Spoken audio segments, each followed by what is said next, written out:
Queridos, nós continuamos agora a nossa série de mensagens que a gente começou algumas semanas atrás, com esse título, Segue-me, esse convite que Jesus fez a muitas pessoas para se tornarem seus discípulos, esse convite que ele também fez a nós, e é por isso que nós estamos aqui. O Senhor nos convidou para segui-lo, e nós temos aqui perguntado semana após semana se você está seguindo a Jesus. O propósito, então, dessa série é levar todos nós a refletir se, de fato, nós somos seguidores de Jesus ou discípulos, é a palavra mais comum.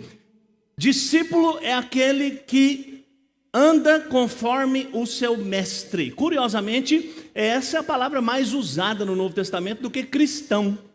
Nós somos discípulos de Jesus e cada um de nós precisamos nos perguntar se de fato somos discípulos de Jesus. Hoje, o tema da nossa mensagem é novas roupas. É claro, irmãos, que eu não vou falar de moda aqui, não é minha especialidade. Mas eu quero usar essa metáfora de roupas novas, ou de novas roupas, porque é uma metáfora que o Novo Testamento usa para referir-se à vida de um discípulo.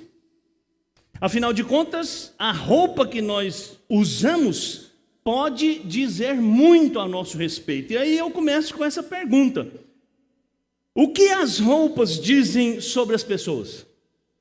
Quando você vê alguém na rua vestido de um jeito ou de outro, o que você imagina? Cuidado com a imaginação, tá? Contenha-se. Mas eu trouxe aqui alguns exemplos para mostrar como a roupa pode ajudar você a definir uma pessoa. Então, eu trouxe aqui, por exemplo, o que é isso aqui? Pode falar, gente. Não pode falar? Para ninguém ficar triste. Você vê alguém vestido assim, você sabe qual é a devoção daquela pessoa, né? Ou também tem alguns assim,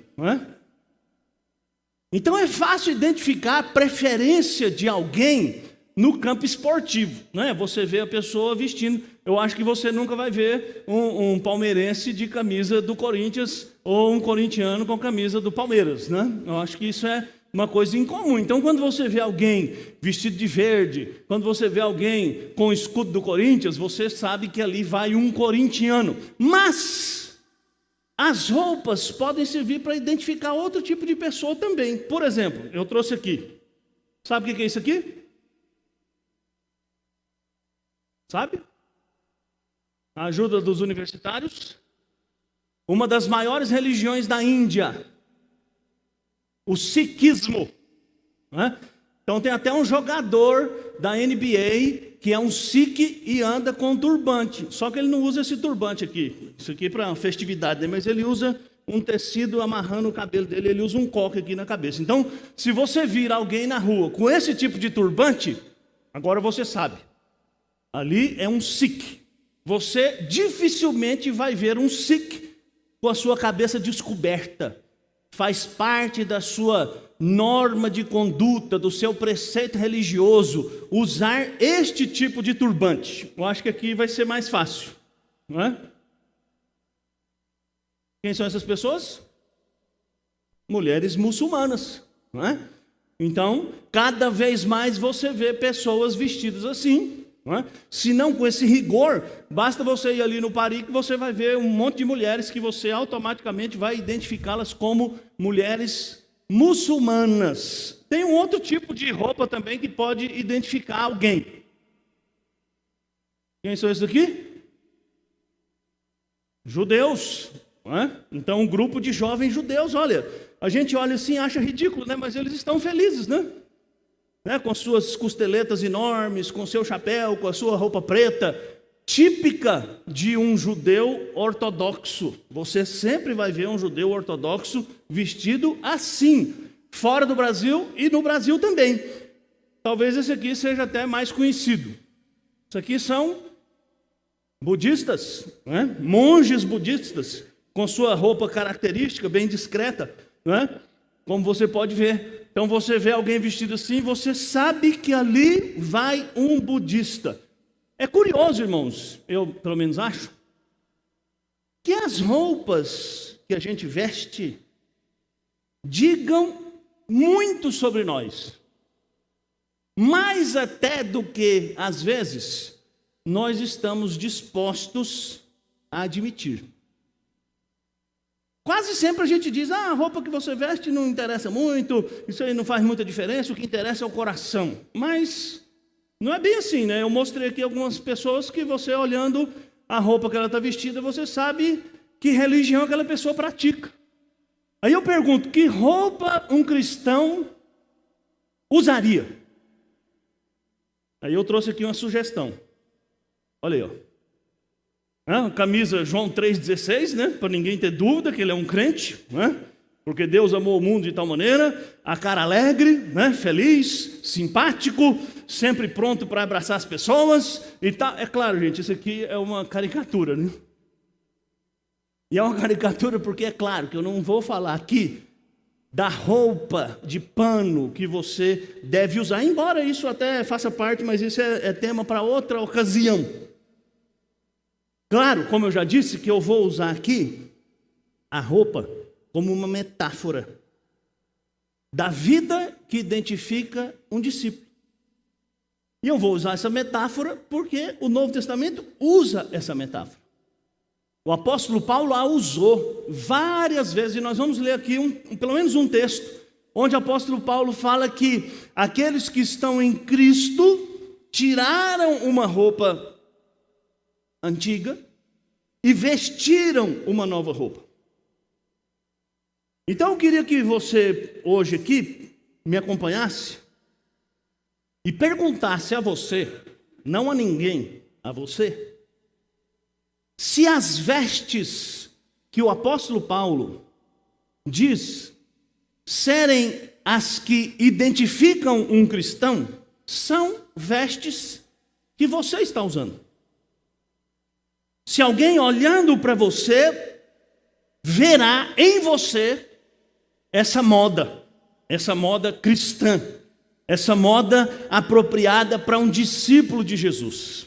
Antes eu quero voltar aqui um pouquinho, rapidamente. A gente falou aqui já há 3 semanas sobre este chamado de Jesus Cristo, e eu disse que para seguir Jesus Cristo, o primeiro pré-requisito é você reconhecer que é um pecador. Então Jesus chama pecadores, Jesus disse isso.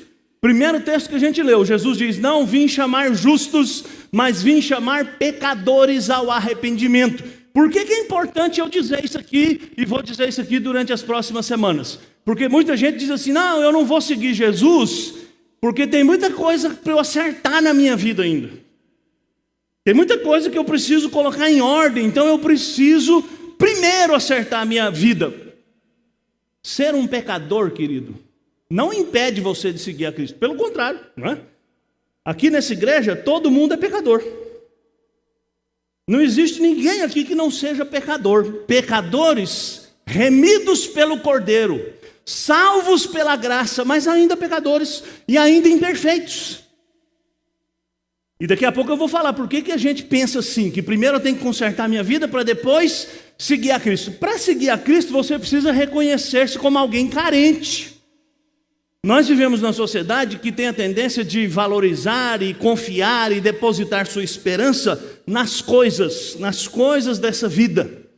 E quando uma pessoa tem muito, ela tem a tendência de achar que não precisa de Deus, né? Na verdade, eu já falei aqui várias vezes que a grande tentação da nossa vida não é a escassez, não é a fome, não é a necessidade. Quando a gente está passando por necessidade, quando a gente está em crise, quando a gente está doente, a gente não tem dúvida que a gente precisa de Deus, que a gente busca a Deus e que a gente ora. Mas quando a conta no banco começa a ficar cheia, quando a saúde parece que está tudo em ordem, quando está tudo bem, a gente coloca Deus na gaveta, não é? Ou na estante. E a gente esquece dele. Para seguir a Cristo, você precisa permanentemente ver-se como alguém carente. Para seguir a Cristo precisa ser crente, não é? Crente. crer. Crer nele, crer no que ele disse. Nós falamos aqui há 2 semanas atrás que você precisa ouvir, você precisa entender, você precisa aprender, você precisa apreender, você precisa crer. Você não faz nada se você não crer. Aliás, eu já falei isso aqui há algum tempo atrás, mas uma vez eu li um artigo muito interessante que o sujeito falava sobre como a vida de qualquer pessoa é fundamentada na fé. Não necessariamente na fé em Jesus Cristo ou na fé bíblica, mas na fé. Por exemplo, ele deu um exemplo. Você vai viajar de avião, certo? Você comprou a passagem. Você precisa crer que aquela empresa que você comprou a passagem vai oferecer o voo no dia marcado, certo? Bom, você chegou lá, está lá no painel, voo confirmado, portão, tal, não sei o quê. Quando você entra no avião, você precisa crer que aquela empresa que é dona daquele avião fez a manutenção no avião. Não é? Que o pessoal que trabalha com combustível abasteceu o avião. Que o piloto que vai pilotar o avião não está doido, não está com vontade de se matar como um se matou um tempo atrás aí. Não é? Que todos os comissários de bordo estão ali prontos para te servir. E assim vai. E ele vai desdobrando isso para demonstrar o seguinte: para sair de casa, você precisa ter fé. A grande questão é, onde está a sua fé? A maioria das pessoas estão com sua fé depositada no seu dinheiro, na sua saúde, na sua família, no seu emprego, na segurança, no governo e tal. Mas um discípulo de Jesus deposita a sua fé nele, em Jesus. E por isso um discípulo de Jesus pode andar tranquilo, apesar de todas as dificuldades. E por que geralmente a gente não pensa assim? Aí eu falei sobre os 2 paradigmas que dominam a mente das pessoas. O paradigma religioso e o paradigma do evangelho. Vou recuperar isso aqui. O paradigma religioso, que é o paradigma, o modelo que a maioria das pessoas segue, inclusive, acho que nesse auditório muita gente segue esse paradigma. Muita gente que diz crer em Jesus Cristo segue esse paradigma. Esse paradigma diz o quê? Mude de vida e depois venha seguir Jesus Cristo. Se você talvez não faz isso conscientemente, você às vezes faz isso inconscientemente. Você pensa assim, olha, Deus vai me aceitar se eu fizer isso, se eu fizer aquilo, se eu for dizimista, se eu for aluno da escola dominical, se eu for um frequentador assíduo da igreja, se eu ler a Bíblia todo dia, se eu orar todo dia. Ou seja, presta atenção, todas essas coisas que eu falei fazem parte da vida cristã. Mas elas não são a causa de Deus aceitar você. Você não tem intimidade com Deus porque você faz isso ou faz aquilo. Mas muita gente,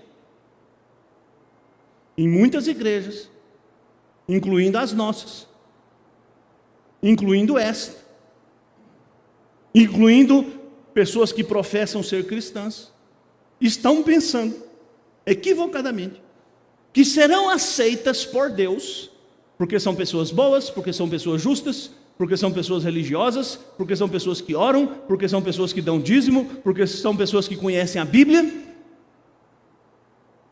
Não. O paradigma do Evangelho diz assim: venha a Cristo pela fé e Ele vai mudar sua vida. São 2 coisas completamente diferentes, irmãos. Uma coisa é você chegar diante de Deus e reconhecer sua absoluta incapacidade, sua absoluta inaptidão, e você pedir a Deus que tenha misericórdia de você, que alcance você, que abra os seus olhos, que arranque do seu coração a autoconfiança, a desconfiança, a incredulidade, o orgulho, e faça de você um seguidor de Jesus Cristo.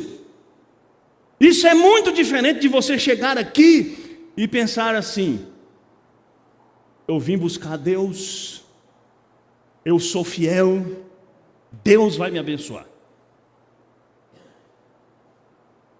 Paradigmas diferentes. É por isso que muita gente pensa assim: eu primeiro preciso consertar minha vida para depois seguir a Jesus Cristo. Eu primeiro preciso acertar minhas contas para depois seguir a Jesus Cristo. Quando na verdade, Jesus Cristo diz: venha a mim, você que é pecador, e eu vou fazer você um pescador de homens, e eu vou transformar a sua vida. Isso posto, a gente chega aqui no nosso tema. E para esse tema de hoje, querido, eu vou convidar você para ler 2 textos. Nós vamos juntar aqui 2 textos. O primeiro texto é esse aqui, e eu quero convidar você a ler comigo Mateus 9, verso 16. Tá? Está na tela? Se você não quiser ler na tela, você pode abrir sua Bíblia. Mateus 9, 16. Vamos ler juntos? Jesus disse assim: ninguém põe remendo de pano novo em veste velha, porque o remendo tira parte da veste e fica maior a rotura. Qual é o contexto dessa palavra de Jesus? Jesus tinha acabado de chamar Mateus, o texto que nós lemos há 3 semanas atrás, 4. Jesus chamou Mateus, que era um publicano, um cobrador de impostos, um homem cuja fama o precedia de pecador, de injusto, de indigno, enfim, não vamos entrar no mérito, nós já falamos disso lá atrás. E Jesus diz: vem e segue-me. Mateus largou o escritório e foi seguindo Jesus. E de noite ele fez um jantar, convidou seus amigos para apresentar Jesus, e provavelmente para dizer: olha, agora eu vou largar meu emprego como auditor fiscal e vou seguir Jesus Cristo. Os fariseus ficaram lá de butuca. Conhece o que é ficar de butuca? Ficar de olho. E cutucaram os discípulos de Jesus. Não falaram para Jesus, não tiveram coragem de encarar o mestre. E diz: por que o seu mestre come com pecadores? E Jesus, gentilmente, disse aquelas palavras: os sãos não precisam de médico, e sim os doentes. Eu não vim chamar justos, vim chamar pecadores ao arrependimento. Essa estratégia não deu certo, eles partiram para outra. Eles levaram o argumento para outro assunto e disseram: escuta, os discípulos de João Batista e nós jejuamos, por que os seus discípulos não jejuam? Então Jesus usou 2 metáforas. A primeira foi de uma festa de casamento. Aliás, 3, né? A primeira foi uma festa de casamento. Jesus disse: por acaso as pessoas jejuam no meio de uma festa de casamento? Claro que não. No meio da festa de casamento você come, principalmente porque é de graça, não é? Você aproveita. E Jesus usou uma segunda metáfora. Ele diz: ninguém põe remendo de pano novo em veste velha. Porque se você tem um pano, uma roupa rasgada, e você remenda com tecido novo, claro, gente, Jesus não está falando de tecido sintético, de tecido tratado, de jeans lavado a pedra, que já foi desbotado, que já foi, como é que fala? Quando o tecido cresce, diminui, né?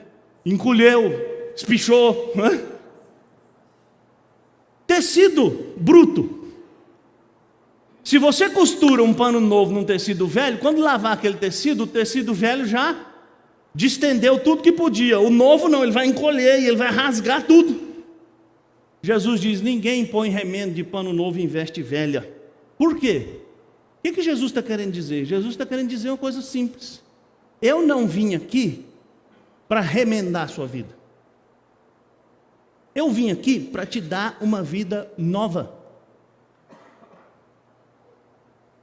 A verdade, querida, é que a nossa vida não tem conserto. Para seguir Jesus Cristo, primeiro você tem que morrer para depois ressuscitar. Porque nosso coração está tão dominado pelo pecado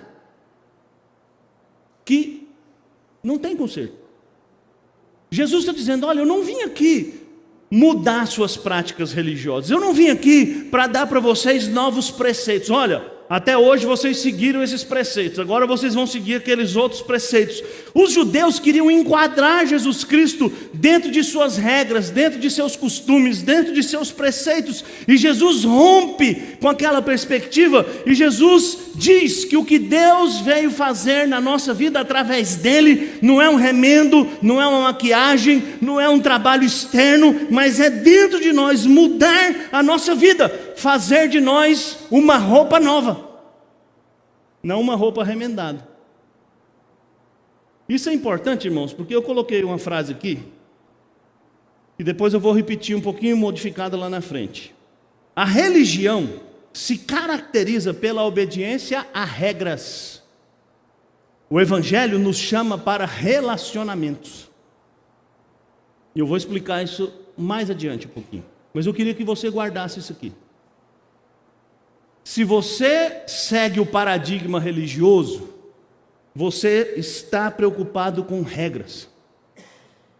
Eu tenho que fazer isso, tenho que fazer aquilo, tenho que fazer aquilo outro, porque senão Deus não vai me aceitar. Deus é mais ou menos como aquele Zeus, né, que está lá no céu com um raio na mão. Se você pisar no tomate, ele joga o raio na sua cabeça e sua cabeça explode. E aí você começa tudo de novo, porque você, vivendo no paradigma religioso, pensa que ser um discípulo de Jesus é mudar as suas práticas externas, quando na verdade Jesus diz, é muito mais do que isso, é muito mais profundo do que isso. O que eu vim fazer foi uma transformação na sua raiz, naquilo que você é. Eu não vim te dar uma ajeitada, te dar uma maquiada, te dar uma arrumada. Para ilustrar isso, eu trouxe um texto bem antigo, do profeta Isaías, que viveu 700 anos antes de Cristo, e estava discutindo com o povo de Judá esse negócio de jejum. Os judeus chegaram para o profeta Isaías e disseram, olha, é o seguinte, não está compensando jejuar não, porque a gente jejua e não acontece nada. Você já viu o crente jejuar para acontecer alguma coisa? Tem um monte de crente que jejua para curar não sei quem, jejua. Irmão, deixa eu falar uma coisa aqui, abrir um parênteses. Jejum não serve para mudar Deus. Jejum serve para mudar você. Quando você jejua, sabe o que você está dizendo no seu ato? Você está dizendo assim, Senhor, eu preciso comer para viver, mas eu preciso mais do Senhor do que comer. Então eu vou ficar sem comer, porque eu preciso do Senhor, e eu quero demonstrar para o Senhor quanto eu preciso de Ti. E aí quando você jejua, você muda. Você muda de princípio, você muda de valor, você muda de perspectiva, você muda de esperança, porque antes você estava pensando que a sua esperança, a sua segurança, a sua força está nas coisas, mas quando você jejua, você descobre e você se desnuda e você declara, Senhor, eu não preciso de mais nada a não ser de Ti. Então esse negócio de campanha de jejum para conquistar isso ou aquilo, olha, barca furada, certo? Pode comer em casa hoje à vontade, né? E amanhã, se você quiser começar um jejum para dizer, Senhor, eu vou jejuar porque eu preciso transformar minha vida, e é o Senhor quem vai transformar, aí começa a jejuar. Isaías respondeu assim, Deus respondeu, né, através de Isaías, seria este o jejum que eu escolhi? Que o homem um dia aflija sua alma, incline sua cabeça como junco e estenda debaixo de si pano de saco e cinza? Chamarias tu a isto de jejum e dia aceitável ao Senhor? Deixa eu explicar. O judeu do tempo de Isaías, quando jejuava, ele mudava de roupa. Ele tinha roupa especial para jejuar, né? Vestia pano de saco, jogava cinza na cabeça e ele ficava orando. Já viu um judeu orar assim? Já viu? Por que o judeu ora assim? Porque ele acredita que ele não ora com a boca e com a mente, ele ora com o corpo inteiro. Então ele balança que nem um junco, é isso que Isaías está falando. Então você acha que o jejum que eu quero é isso? Que você faça maquiagem para mostrar que você está triste? Lembra, mais tarde Jesus falou assim, ó, quando você jejuar, não fique com a cara, né, descabrunhada, né, como quem está morrendo. Não, lava a sua cara. Põe uma maquiagem, ninguém precisa saber que você está jejuando, não. Mas o judeu gostava. E aí o profeta continua. Porventura não é este o jejum que escolhi? Que soltes as ligaduras da impiedade, desfaças as ataduras da servidão, deixes livres os oprimidos e despedace todo o jugo. Ou seja, o jejum que eu pedi para vocês é que vocês sejam justos, que vocês sejam homens dignos, que vocês sejam íntegros, que vocês façam negócios com honestidade, que vocês não oprimam o seu trabalhador, que vocês não sejam desonestos, que vocês não esmaguem aqueles que precisam de você. Mas ele não parou não, ele continua. Porventura não é também que repartas o teu pão com o faminto, e recolhas em casa os pobres desabrigados, e se vires o nu, o cubras, e não te escondas do teu semelhante? Já fechou o vidro no farol quando alguém vem pedir? Eu já, mas não devia. Claro, tem muita gente que está pedindo no farol que devia estar trabalhando, né? Mas tem gente que está precisando mesmo. Então, o que acontece? Romperá a tua luz como a alva, a tua cura brotará sem detença, a tua justiça irá diante de ti, e a glória do Senhor será a tua retaguarda. O que é jejum para Deus? Relacionamento, amor, compaixão, misericórdia, solidariedade, generosidade.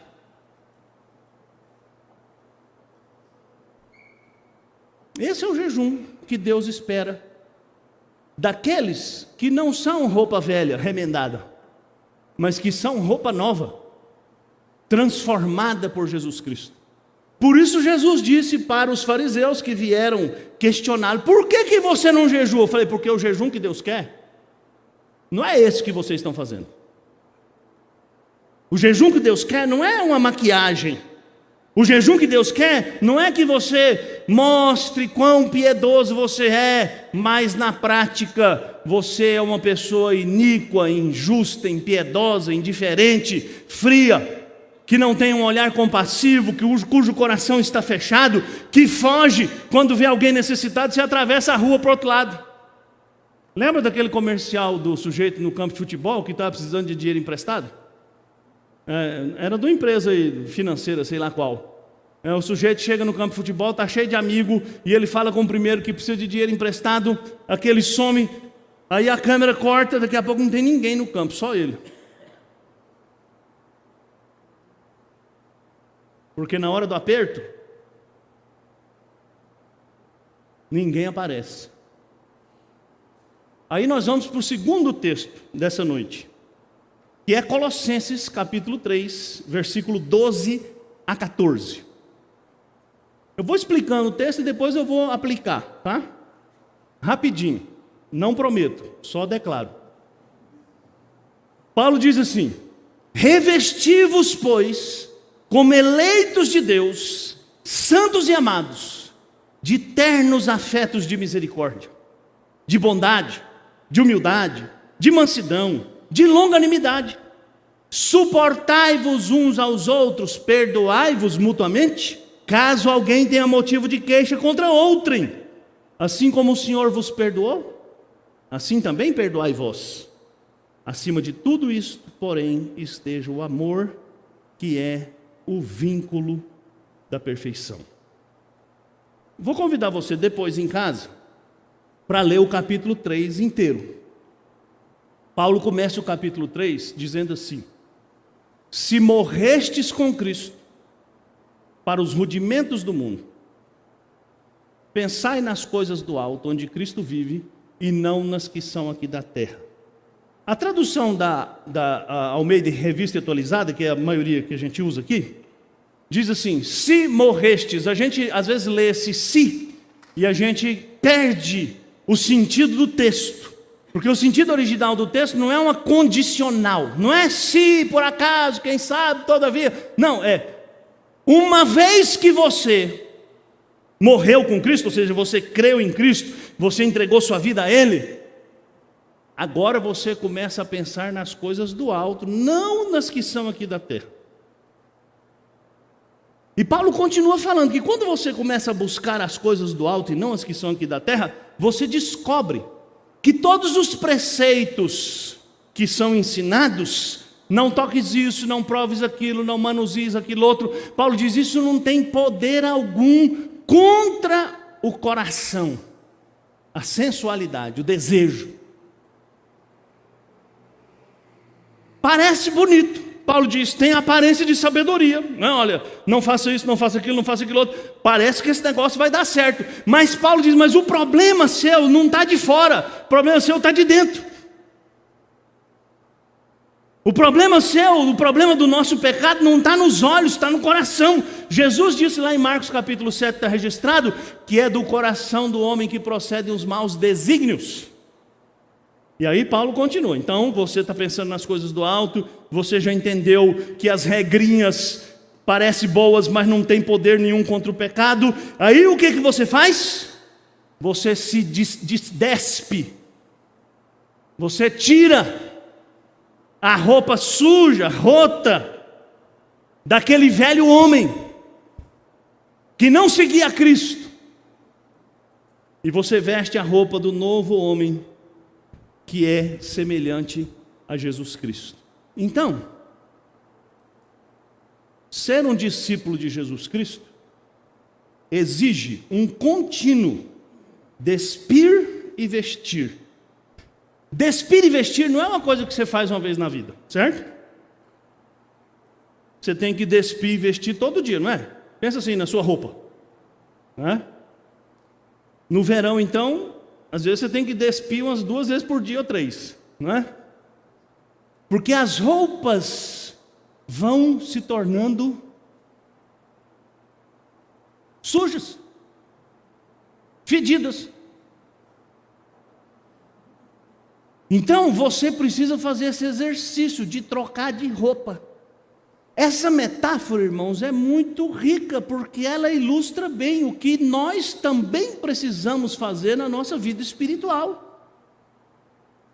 Nossos hábitos, nossa visão, nossa perspectiva, ela vai sendo contaminada por este mundo, cujo sistema é oposto à vontade de Deus, e nós vamos nos afastando de Deus. Então eu preciso me despir desse velho homem, preciso tirar essa roupa suja e vestir a nova roupa. E aí, eu vou ler o texto aqui para você poder entender isso mais claramente. E eu pus uma versão aqui bem particular. Nem sei qual versão que é uma das versões que eu tenho lá. Versículo 8 até o 10, o texto que vem antes desse que a gente já leu. Entretanto, Paulo diz, agora é o momento de arrancar e lançar fora todas estas roupas apodrecidas. Quais são as roupas apodrecidas? De ira, ódio, blasfêmia e palavras obscenas. Quais outras? Não mintais uns aos outros, uma vez que vos despistes do velho homem com os seus feitos e vos revestistes do novo homem, que se refaz para o pleno conhecimento, segundo a imagem daquele que o criou. Então Paulo está falando que em Cristo nós temos roupas novas. Novas roupas. Eu não quis pôr roupa nova porque, né, você sabe, né? Você ia pensar numa coisa que não presta. Então, novas roupas. E aí Paulo faz uma listinha, vamos voltar lá para o texto, de verso 14, mas eu não preciso voltar para o texto que eu fiz uma listinha aqui. Quais são as roupas que agora que você tirou a velha suja, você deve vestir? Qual que é a velha suja? Ódio, ira, linguagem obscena, palavrão. Aí Paulo diz, revesti-vos, pois, como eleitos de Deus, santos e amados, de ternos afetos de misericórdia. Algumas versões dizem de profunda misericórdia. Essa expressão aqui, irmãos, é até difícil de traduzir para o português. Por quê? Porque nós temos uma cultura greco-romana. Na cultura greco-romana, a gente acha que a emoção está na cabeça, certo? Então você pensa. Na cultura judaica, a emoção está no intestino. Então, traduzindo isso aqui literalmente, seria entranhas comovidas. Sabe, tem gente que quando fica nervoso dá um desarranjo assim, não dá? Hã? Quando você fica nervoso, quando você fica carregado de muita emoção, não dá a gente usa essa expressão, dá um frio na barriga, não é? Isso é um resquício inconsciente desse conceito muito antigo de que as emoções profundas não estão aqui no ventre, na barriga. Você se contorce, é isso que Paulo está dizendo. Você que é um eleito, um santo e um amado de Deus, precisa ser revestido dessa compaixão que vem de dentro, que nasce do seu interior. Você precisa ser revestido de bondade, que é aquela capacidade de tratar o outro com carinho, com cuidado. Você precisa se revestir de humildade. Um servo de Deus, um discípulo de Jesus, nunca, jamais pode ser alguém orgulhoso. Alguém que se declara discípulo de Jesus, mas é um orgulhoso, que acha que não pode ir fazer isso, não pode fazer aquilo, não pode descer ao nível das pessoas, ainda não entendeu. Paulo diz: você que está buscando as coisas do alto, que já tirou a roupa suja, velha, rota, precisa se vestir de humildade, como Cristo, né? Lembra quando Jesus lavou os pés dos discípulos? Pegou uma toalha, amarrou na cintura. Gente, aquilo foi um ato tão insano, que Pedro diz: nunca o senhor vai lavar meu pé, nunca. O senhor é meu mestre, o senhor é meu guia, eu não vou deixar o senhor pôr a mão no meu pé. Isso é uma coisa indigna, isso é uma coisa imunda, isso é uma coisa suja. Lembra o que Jesus disse para Pedro? Se eu não lavar seu pé, você não tem parte comigo. Aí Pedro diz: então lava tudo, senhor. Jesus diz: não, meu filho, você já está limpo, só está com o pé sujo. Vamos lavar só o pé. Claro, gente, Jesus não estava querendo dar um banho em Pedro. Aquele era um ato, uma parábola encenada, vivida. Jesus estava dizendo para eles: eu sou o Senhor e Mestre. Aliás, ele não estava dizendo nem simbolicamente, ele disse isso literalmente, né? Eu sou o Senhor e Mestre e lavei os seus pés, agora vocês vão lavar os pés dos outros. Aí hoje o sujeito tem uma expressão que a gente usa lá em Goiás, né, que eu não sei se é usada aqui. Aliás, tem muita gente que não vai nem entender, porque é uma coisa que nem existe mais, né? Antigamente tinha gilete. Lembra da gilete? Aquela que você comprava do homem de bigodinho lá? Hã? Aquela gilete chatinha assim. Aí você punha no aparelho de barba, rosqueava assim, né? Olha lá, o Saulo está rindo porque ele lembra. Hã? Tinha que ter habilidade para usar aquele negócio, não você se cortava, né? Aí lá a gente diz assim: o sujeito sobe na gilete e faz discurso. Ou seja, ele é um Zé Mané, mas se acha. Paulo diz: um discípulo de Jesus se veste de mansidão. Sabe, aquele controle, aquele autodomínio. Não é fraqueza, não é pasmaceira, não é indolência, é força sob controle. Jesus era manso e humilde de coração, ele mesmo disse isso. Mas quando precisou fazer um chicote, ele fez. Quando precisou falar duro com Nicodemos, ele falou. Quando precisou esfregar a verdade na cara dos judeus, ele fez. Quando precisou dizer: vocês não passam de sepulcros caiados, vocês são os hipócritas, ele falou. Mas quando precisou abraçar a mulher condenada por ter sido pega em flagrante adultério, ele abraçou. Quando precisava receber a samaritana ao meio-dia na beira do poço, ele recebeu. Quando precisava ir na casa de Zaqueu, um homem que ninguém queria ir na casa, que ninguém respeitava, ele foi.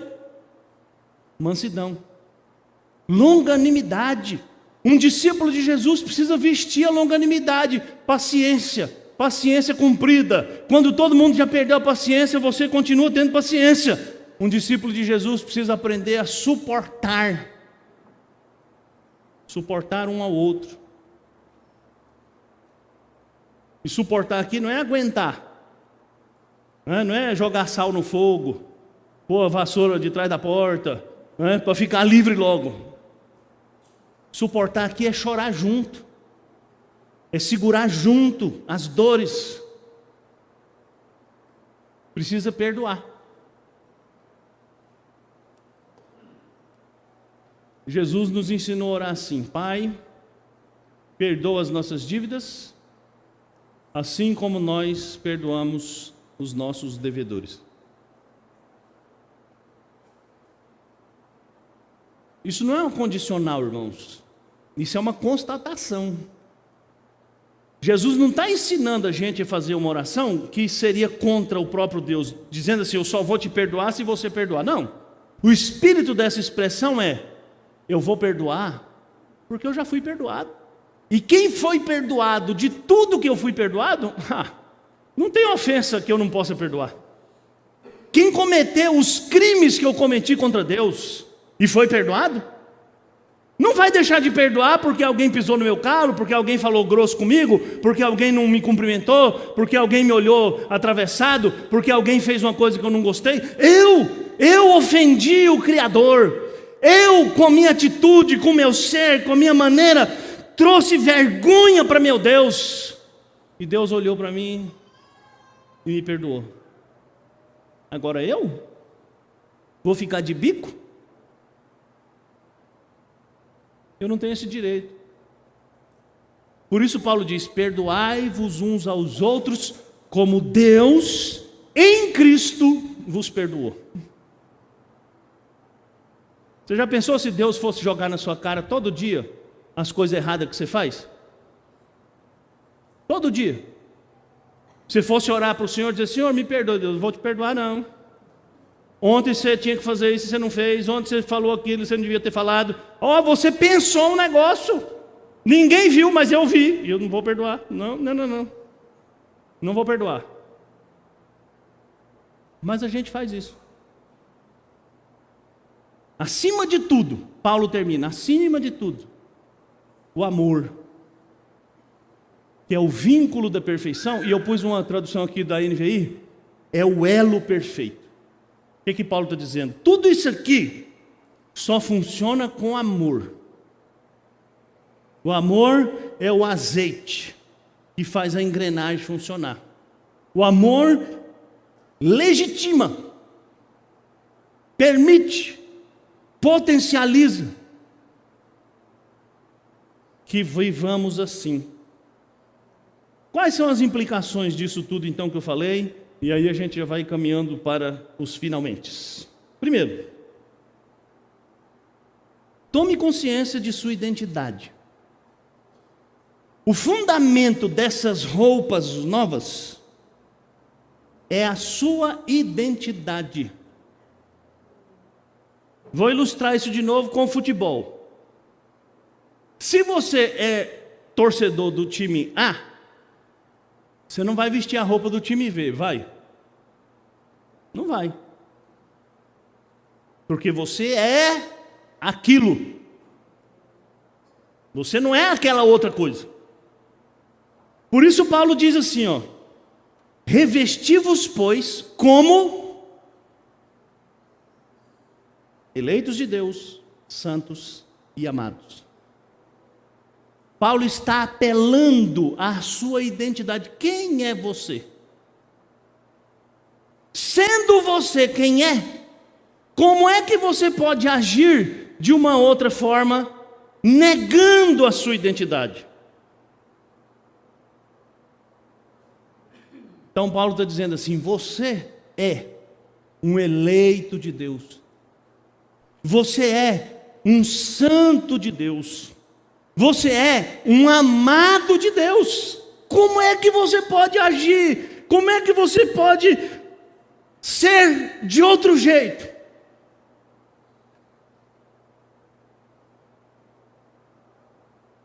Por isso, querido, que o paradigma do Evangelho diz assim: vá a Cristo e mude. Por isso é que quem segue o paradigma religioso e pensa assim, eu vou mudar e depois eu sigo a Cristo, consegue por um tempo.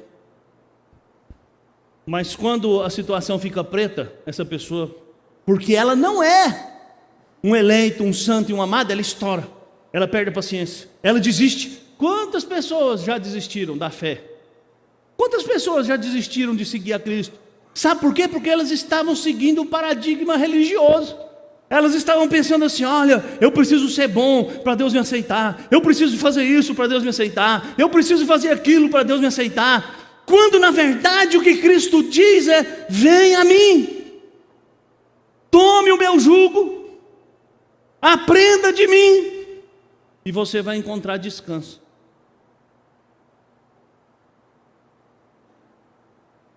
Quando Jesus diz assim, vinde a mim todos vós que estáis cansados e sobrecarregados, Jesus não estava falando de problema, de doença, de enfermidade, de crise econômica. Jesus não estava falando assim, olha, você está com um problema na sua família, vem a mim. Olha, você está com um problema financeiro, vem a mim. Olha, você está com doença, vem a mim. Não, se você ler o contexto de Mateus 11, é claro, é evidente. Estar cansado é estar cansado de tentar ser aceito por Deus, estar cansado de seguir regras, estar cansado de seguir religião, como muita gente frequenta a igreja, dá o dízimo, faz campanha, faz jejum, faz isso, e nada acontece. Por quê? Porque a sua cabeça é a cabeça do paradigma religioso, eu vou fazer e Deus vai me dar. E Jesus disse, você está cansado desse esquema? Você está cansado dessas regras? Você está cansado de se esforçar? Você está cansado de buscar e nada acontecer? Vem a mim, e eu vou tirar esse fardo de você, e eu vou te ensinar o caminho, e eu vou aliviar você, e você vai aprender de mim, porque eu sou manso, eu sou humilde. E aí Jesus termina dizendo assim, você achará descanso para a sua alma. Então, primeiro você precisa ser, para depois você fazer. Você não consegue fazer sem ser. Consegue fazer um tempo, consegue fazer com alguns, consegue fazer algumas coisas, mas você não consegue ter misericórdia profunda, longanimidade, bondade, humildade, perdoar, suportar. Não dá. Não dá, gente. Nossa natureza diz não.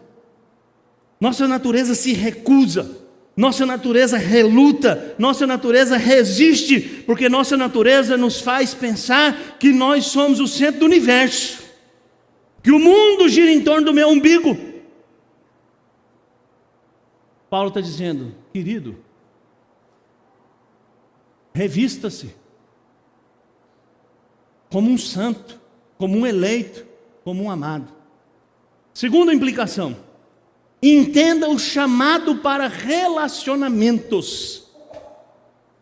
Jesus resumiu a lei todinha em 2 mandamentos, lembra? Amar a Deus e amar ao próximo. Irmãos, Jesus simplesmente estava dizendo assim, o que Deus quer de você é que você tenha relacionamentos saudáveis com Ele e com as pessoas ao seu redor. Jesus nos chama para viver de tal maneira que a nossa vida evidencie este relacionamento com Ele.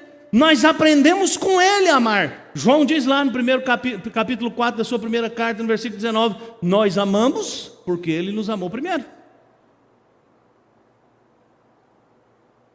Então nós aprendemos, nós recebemos e nós repartimos. Por isso Jesus diz, a lei inteira se resume em 2 coisas: amar a Deus e amar as pessoas.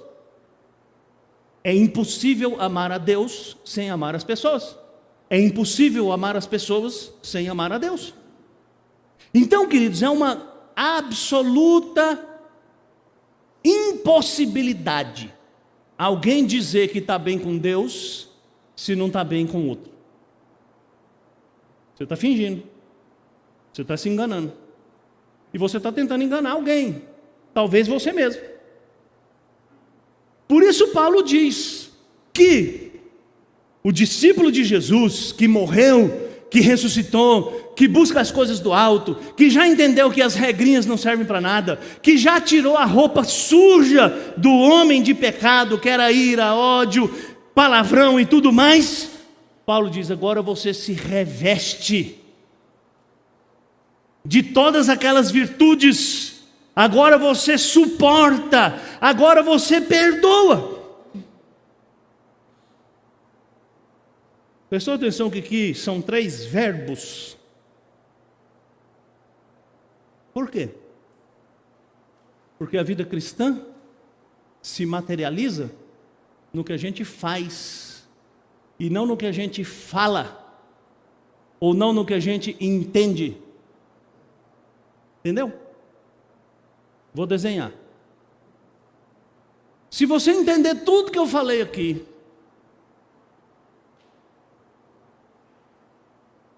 e chegar em casa, e tiver magoado com alguém, e tiver de bico com alguém, e continuar assim, você não entendeu nada. Por quê? Porque a vida cristã se constitui de verbo, não de substantivo. Verbo é ação. Substantivo é conceito. E aí eu volto lá naquele texto lá que eu falei para você. A religião está, sobretudo, interessada em estabelecer regras, mas o evangelho está centralizado em relacionamentos. Lembra que eu falei há 2 semanas atrás? O evangelho não é um conjunto de normas, o evangelho é uma notícia. Que notícia? O Deus que é amor, por amor enviou seu Filho para morrer no seu lugar na cruz, para salvá-lo, para lhe dar uma vida nova, uma roupa nova, e agora você, com a vida nova, com a roupa nova, é capaz de amar a Deus e as pessoas. É claro, irmãos, nós nunca vamos amar as pessoas perfeitamente, nós somos pecadores. Então vai ter dia que você está amando alguém, no outro dia você quer quebrar o pescoço dessa pessoa. Aí você entra no seu quarto e ora: Senhor, me perdoe, porque eu queria quebrar o pescoço dessa pessoa.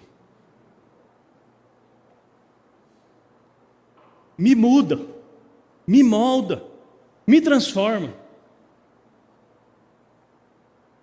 Num dia você é capaz de perdoar tudo, no outro dia você não perdoa nada. Aí você volta para o seu quarto e diz: Senhor, eu estou tão orgulhoso que eu não sou capaz de perdoar. Aquela pessoa fez uma coisa comigo e eu acho que eu mereço muito mais e ela me tratou mal. Me ajuda, Senhor, a eu ser humilde, porque falta de perdão, irmãos, nada mais é do que orgulho. É o orgulho que diz assim: eu não posso aceitar isso porque eu sou muito bom e você não devia ter feito isso comigo. Se o outro fez uma coisa errada, meu irmão, deixa ele acertar com Deus. O seu problema com Deus é não perdoar. O problema dele é ter feito uma coisa que não devia ter feito. Última implicação: seja movido pelo amor. A terceira implicação é a prática daquilo que nos tornou o que somos: compaixão, humildade, bondade. E todas essas virtudes que Paulo diz se unem no amor. E aí ele diz lá, né? Acima de tudo, porém, revistam-se do amor, que é o elo perfeito. O que une, o que nos une E o que nos permite viver assim, meus irmãos, é o amor. O amor com que nós fomos amados. O amor que nós fomos chamados a demonstrar. Isso não é clichê, irmão. Sabe, às vezes a gente ouve essas coisas, ouve essas mensagens assim, a gente, isso é discurso. Seria discurso. Se Jesus não tivesse dito para os seus discípulos, lá em João capítulo 3, versículo 34, novo mandamento vos dou, que vos ameis uns aos outros, assim como eu vos amei, para que saibam que sois meus discípulos. E aí Jesus sintetizou isso numa regra de ouro. Já leu essa regra de ouro? Você já leu, para cima e para baixo, já decorou, mas não pratica. Mateus 7,12. Façam aos outros o que querem que eles façam a você, pois isto é o que querem dizer a lei de Moisés e os ensinamentos dos profetas. Gente, quem falou isso foi Jesus. Não foi Lair Ribeiro.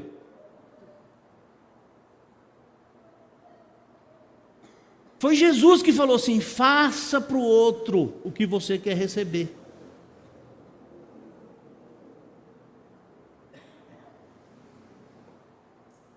O problema é que o nosso orgulho faz a gente querer receber tudo e não querer fazer nada.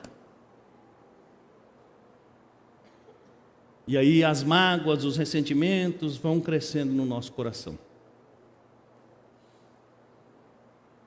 Então, para a gente terminar, antes de cantar, quais são as roupas que você deve vestir? Eu tentei fazer uma síntese aqui, pobre, mas vamos lá. Ame intensamente. Ah, pastor, eu não dou conta de amar. Então, primeira coisa, entregue sua vida a Cristo, para você conhecer o amor verdadeiro. Porque só conhece o amor quem foi amado. Só é capaz de amar quem foi amado. Quem Paulo mandou se revestir? Foi qualquer um? Não, você, que é eleito, é santo e é amado. Amor, querido, é algo que você precisa decidir, buscar e viver. Perdoe irrestritamente. Sabe, não existe esse negócio, eu perdoo se, eu perdoo se, eu perdoo quando, eu perdoo. Não, perdão é agora, é hoje. Não precisa ninguém pedir perdão, não precisa ninguém reconhecer. Sabe o que faz você exigir que o outro peça perdão? É o seu orgulho. Seu orgulho diz para você assim: eu perdoo, mas ele tem que vir aqui, de joelhos, beijar meu dedão do pé. Aí eu perdoo. Onde tem isso na Bíblia, meu irmão? Onde tem na Bíblia dizendo para você perdoar somente quem reconhece que errou? Somente quem pede perdão. Só para ilustrar, você já pensou se Deus fosse perdoar você só das coisas que você pede perdão? Tem umas coisas tão feias que a gente faz que a gente não tem nem coragem de pedir perdão por elas. Aí a gente pede perdão no atacado. A gente fala assim: Senhor, perdoa todas as minhas faltas.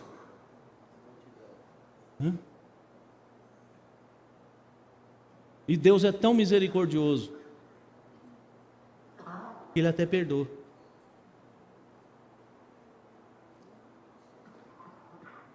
Relacione-se profundamente.